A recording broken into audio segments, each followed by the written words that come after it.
Hi friends, in our time together today, I'm introducing scale exercise 31 in D and G for low and high D whistles. This exercise really comes out of a lot of our recent conversations on learning breath pressure, the breath pressure required to play your whistle well. And we've said this, I've already said it's one of my soapboxes. If you want to play your instrument well, you'll take the time to learn the breath pressure for good tone. I recently gave you an exercise of learning to find the right breath pressure for playing bottom to top of your whistle, and particularly focused on the breath pressure required to play the upper notes in the second octave. I'll add a link here to that exercise of finding the breath pressure required to play the top notes on your whistle well, because it's really different for each whistle.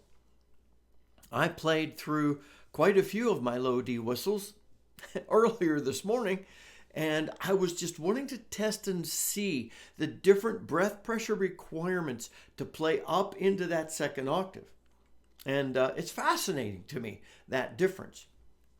Now, to really become accustomed to your whistle, you need to spend enough time with it to learn that so that it becomes second nature for you. And that's why this scale exercise is so important. I'll walk us through the exercise standing so you can see my hands. I'll provide a link in the notes to this video at the top so that you could access the page on my website from which to download the music and tabs if you use those. This is a fairly simple exercise, and I just have us walking up the scale and down the scale. Half notes walking up with half note rests, and in between the set of three notes. I'll talk about that in a minute. And after introducing the exercises, I'll talk about how to use it. First, I'll talk about the intended use in order to help you learn to play these notes well. You know, a lot of people say, don't worry about these high notes. And I've soapboxed this recently, and I'll just hit a quick highlight of that soapbox. And I say, no, please learn to play all the notes on your instrument well. The reason is, I spent some time yesterday evening just playing through tunes. I went to the session website.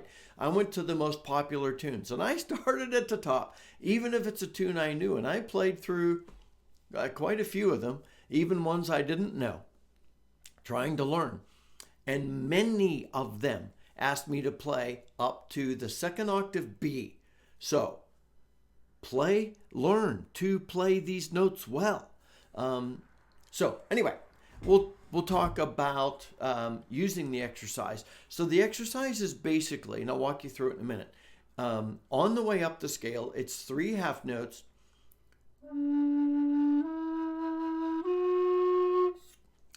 2 beat rest. 1, 2, then 3 half notes. Rest, rest. Because what I'd like you to do, if you can, remember breath control. Breath control is not just breath pressure. It is breath pressure. I'm wondering to help you develop more breath capacity. So learn to breathe from down here. So I'd like you to play at a pace at which you could play each of those triplets with one breath. Now, when you get up to the top, it might be a little harder for you to do that. You know, take a breath if you have to. This is to help you learn. This is not a demand. This is use this exercise to develop your skill of learning the breath pressure requirements and the breath control in your lungs and coming up from the bottom and your diaphragm to learn to play phrases on a breath. So here is the exercise in D.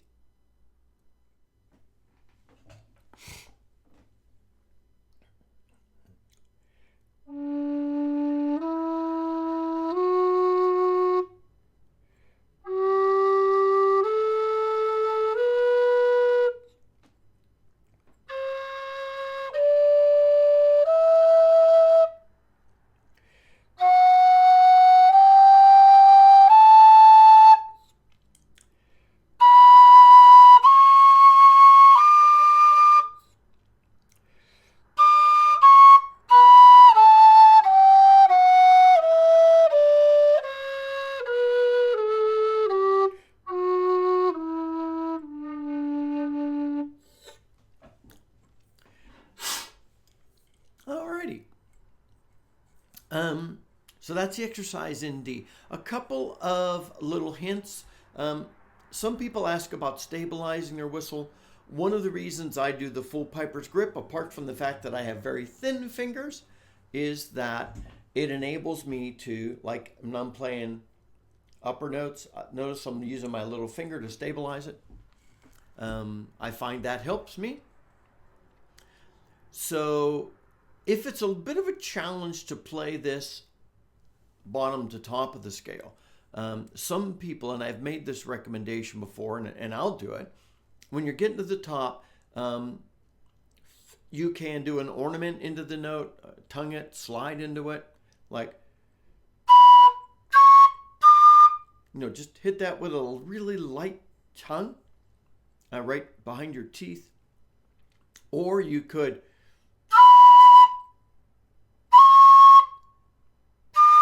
although you can't slide up to that D. So that helps. And then coming down, you may need to articulate those, tongue them a little harder, just to be clean between them. And then I made the walk down. I didn't put rests in there. You can add them if you want. So that's perfectly fine. So now here's the exercise in G.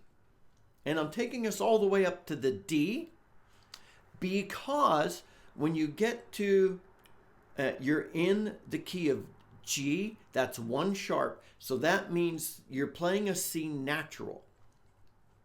And I'll put a link here at the top to the fingering chart I've created.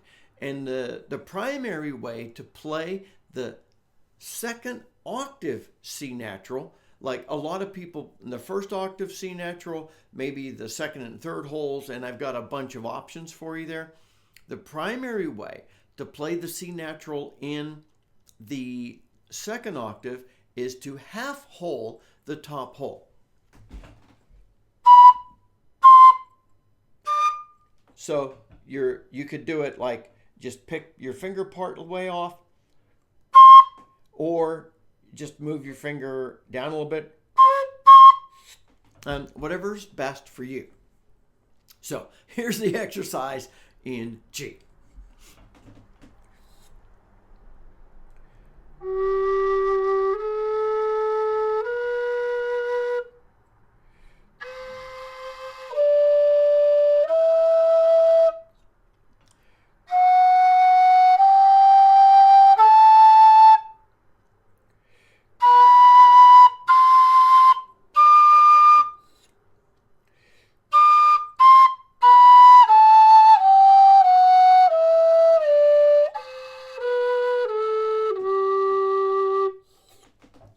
Remember, you're starting and ending on the G. There's a little funny I've noticed. Some people think scale exercises. What good are scale exercises? If you're familiar with the old tune, Aled Jones, when he was younger, sang the Snowman song, We're Walking in the Air. And if you listen to just that second sequence, you could then turn it into part of that.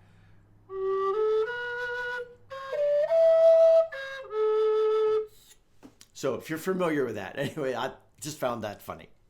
So let's think about using this exercise and reiterate the benefits.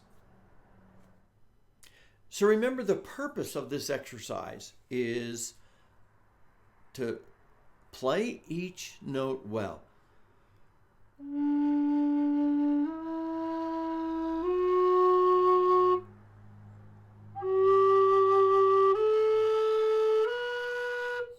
Even when you get up to the top. See, that was not played well. If you need to hold the notes a little longer, please do. Now, yes, I've designed this to be half notes so that you could have those three notes together where you're trying to use one breath to play them. Just for breath control purposes, breath pressure purposes, to play the notes well. Listen while you play. And then listen as you're walking down as well. Make sure that you've got good transitions, good tone to your notes. And this is so important for us as we develop our skills as low D whistle players. And the high D, any other whistle you play. This applies to any whistle, but this exercise is crafted in the key of D and G, and that's why I'm focusing it on whistles in the key of D and G, in the key of D, because we play D and G on these. If you want, you could use this after you use it for breath pressure. You could, going further with it, you could, instead of half notes, you could turn these into whole notes.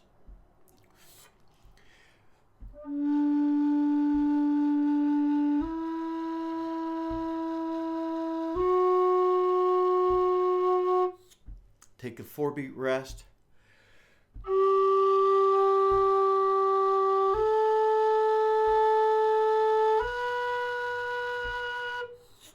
And then when you're walking down slowly.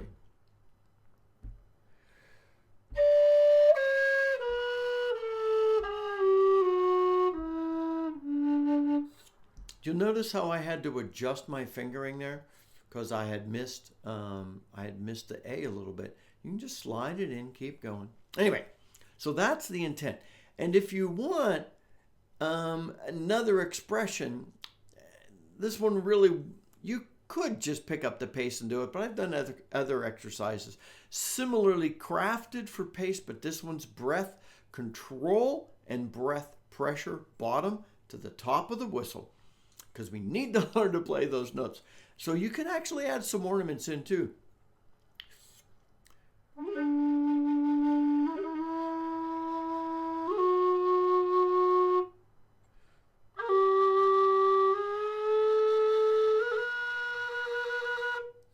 So have fun with that. So please take advantage of this exercise. I've played through a number of whistles this morning. They each require different breath pressure to go up to that third octave D. And some of them, to be honest, are a bit of a challenge to play that high. Some of them have very different volume, the third octave to the first octave.